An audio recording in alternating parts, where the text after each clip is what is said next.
It's way past time I dispense some indiscriminate justice! G'day guys, Duckville here. We're on to another Korean replay from the, well, the Korean server I suppose it would be from. But this is going to be a Protoss versus Terran on Xel'Naga caverns on said Shakuristan. We're not actually at that place at the moment, but this is going to be between a, as you can see, the Protoss here. His name is NsPBalloon. He's from the, I believe he actually is in the NsP clan, who is obviously a clan featuring, or used to feature Genius. I'm not actually sure if he's still in it at the moment, but of course there are a few players that are in the very high ranks of the StarCraft universe that are actually in this particular clan. Balloon is not one of the very high ones, of course, but he is certainly one of the good players that they do have on the team. His opponent up here in the top right, in the very sexy blue, is RopeJesus. I'm not really sure why he's called RopeJesus. I believe I may have actually done another cast of this particular fellow previously, but he's obviously got a cool name. We'll be calling him Jesus, I suppose, and maybe making some terrible Jesus jokes, but we'll see what happens. But he's obviously going to be balling in here at the moment. Of course, very familiar Terran tactic that they do employ, one of the special tactics perhaps that White Ra has ready to go. And as we can see here, we've got Balloon just scouting out, sees that the wall is there, and he's obviously going to formulate his particular build based on that. Now, of course, as a Protoss, there are a few builds you can utilize that actually take advantage of the fact that a Terran has walled in. You can do a 16 Nexus, which one of my friends hilariously calls the Duckville build because I use it all the time. Or you can do some things like 1 gate expand, 2 gate expand, or just anything else standard like that. Now, the thing which we will have a look quite carefully at is what RopeJesus is up to.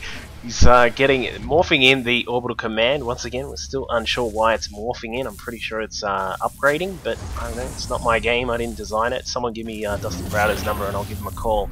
But the probe is having a shot here at the supply depot. Not really sure why RopeJesus was actually trying to repair that. It's probably best just to leave it because there's not really that much damage that was being done, but the minerals that were being lost probably was a bit annoying. But as we can see, the Marine has now come out and has forced the probe back. The probe's going to head around the back of the map. What you want to do as a Protoss is just be very careful with this probe. If you can keep it alive and keep it scouting around the middle sort of region of the map, and of course, as we can see, he's going to head over there and take one of the Xel'Naga watchtowers, quite likely.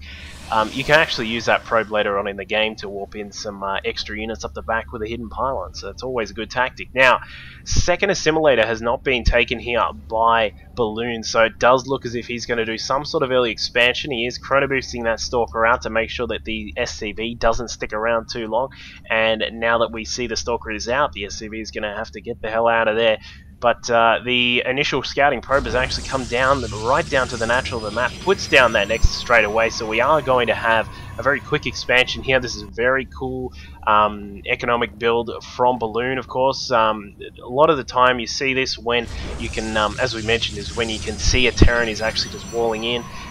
Because it's a really decent build. You can hold it off. It's not as risky as a 16 Nexus, where you actually grab the Nexus straight away, not even getting a gateway.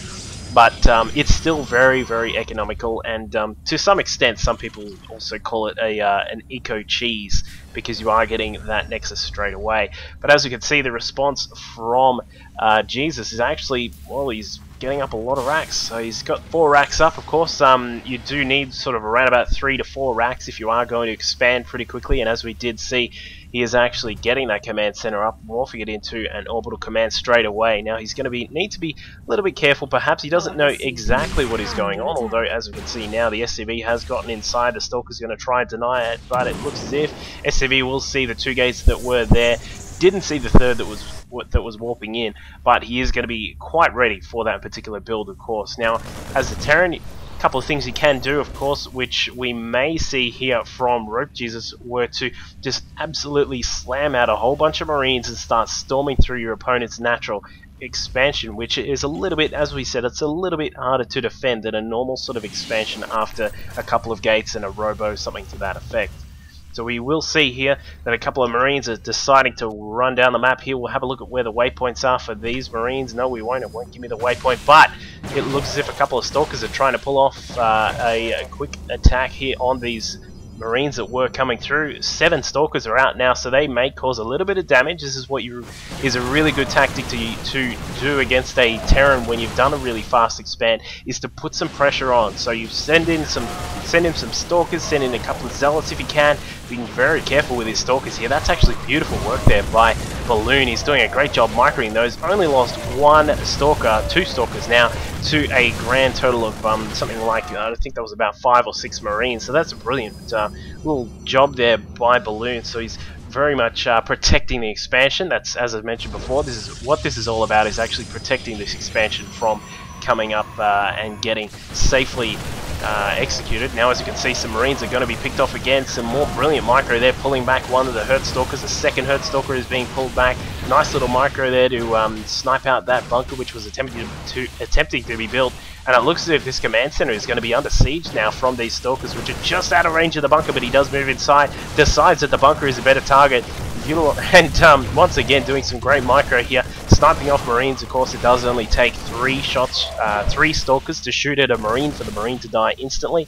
And as we can see, this pressure is really putting a dent in the economy of RopeJesus. He's sitting there currently at 27 SCVs to the 37 probes of Balloon, and now, as we can see, he's slowly starting to beef up the economy.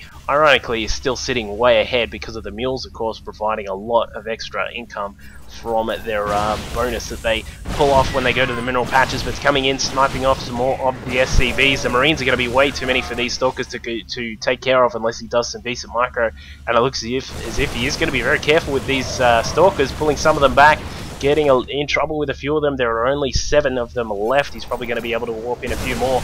And as we can see, a bunker is going to be done in just a moment, but still pulling off some decent micro. Let's have a quick look at the APM tab. These guys sitting around 150 APM each, of course, showing that they are doing a great job with their micro. And as we can see, these Stalkers are going to head back down the map. Meanwhile, we'll see what is going on in the Protoss base of Balloon.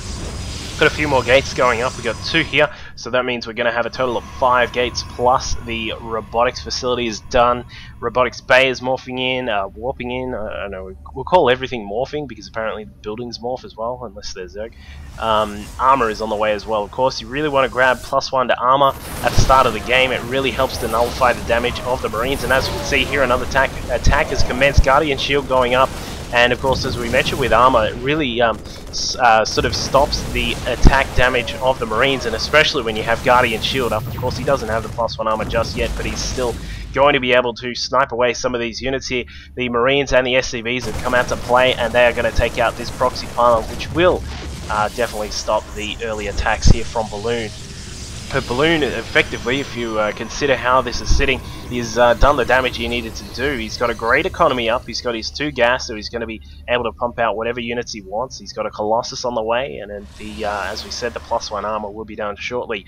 Twilight Council is also on the way, so he's going to be able to switch the techs if needed, and of course get the very useful charge, which I love to see in PvT. And there must have been a pause there. These guys having a little quick chat there. There must have been a pause, but anyway, a counter attack is coming down the right sort of flank of the middle of the map. He's going to be able to do a little bit of damage, perhaps. I don't think he'll be able to crush through this particular attack force, especially now that the Colossus is out. The Colossus will be able to burn through those Marines like it's War of the Worlds, the Tom Cruise version.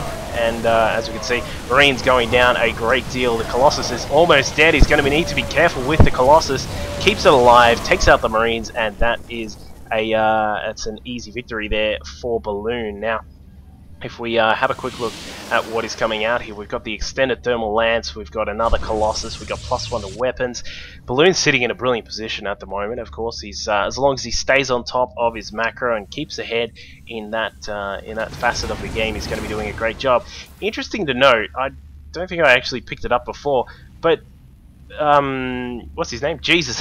Jesus actually only just got his gas. These actually have only just started to pump out the gas that he will be using for obviously his higher tech units. And of course, as we can see, getting stim, he's got concussion shell, on the way, so he's certainly that's a very late sort of gas. It's a lot like the Spanish Iwa or Ice Fisher style of Zerg, where you actually get your gas really, really late. It's quite interesting to see that. So he's sort of sitting there on the 6 racks that he had prepared, just 7 racks he had, pumping out Marines and using those to defend. So it's an interesting little style there, now building a lot of bunkers to make sure he's defended against any attacks that may come through. But I tell you what, Balloon, of course, utilizing the Artosis rule of when you're ahead, get more ahead, and the way he's going to do that is to take this gold expansion.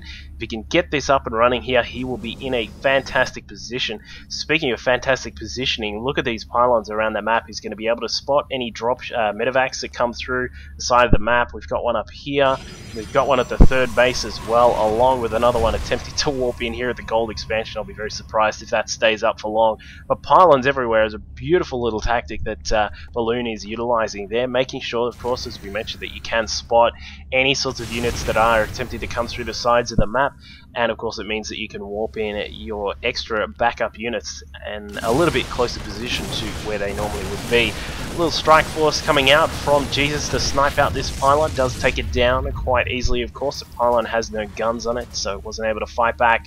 And as we look at the tech here, we do have the stim and combat shields just about done here for Jesus. He's got the +1, that's +1 to weapons, is just on the way now, and he's obviously just scanned to take care of an observer that was here, but not much else coming from Jesus just at the moment. He does have a factory sitting here with a reactor. I'm quite surprised about that. There we go. He's switching it across to the starport, probably going to use the factory to scout out what is happening in the middle of the map. And now this starport will probably, it's going to pump out some Vikings. So he's not going to be using too many medevacs for the moment here. This ball is going to be quite tough by itself, and once the Vikings are out, he's going to be able to clean up these Colossus, which are going to be needing a few more supporting units on the ground here. We only have a total army here of, I don't know how many Stalkers that is, but there's not too many Stalkers just yet, but he is warping in some more Zealots, so he's going to have a little bit more ground protection here.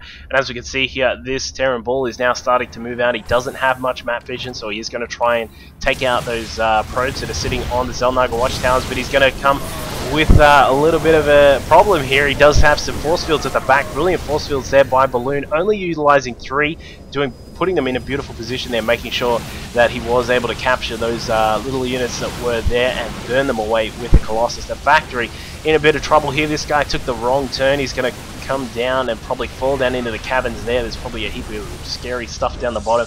But that little scouting was probably, I don't know if that was actually worth it. It depends if he has another one in the back of the base here, but it doesn't look like it. So he's going to continue pumping out the upgrades here. We'll probably see +1 to armor on the way shortly from Jesus. He has sniped out a random Stalker that was just hanging about here, and he is attempting to get his gold base as well. So if we have a quick look at the economy stakes, we have our Protoss friend at 73 probes, but hold on to your socks because we do have a little battle here. We've got Colossus, Zealots, Stalkers, and some sentries sitting there in the battle, putting up some nice force fields there, ripping through all of these units, and they do tear through that Terran arsenal that was sitting there, and the gold will be taken out. And that is actually the GG there from RopeJesus. He's had enough. He obviously fell quite far behind in the initial part of the game with those Stalkers, doing a lot of damage to the economy there, putting him a little bit further behind that he really would have wanted to be. And now that he was actually sitting on this one base with no mining going on at the main, he was actually in a terrible spot. So GG there from RopeJesus. A decent attempt to try and come back there, but that economy was just fantastic from NsPBalloon. Hopefully we'll see him around soon, but thank you guys for watching. Cheers.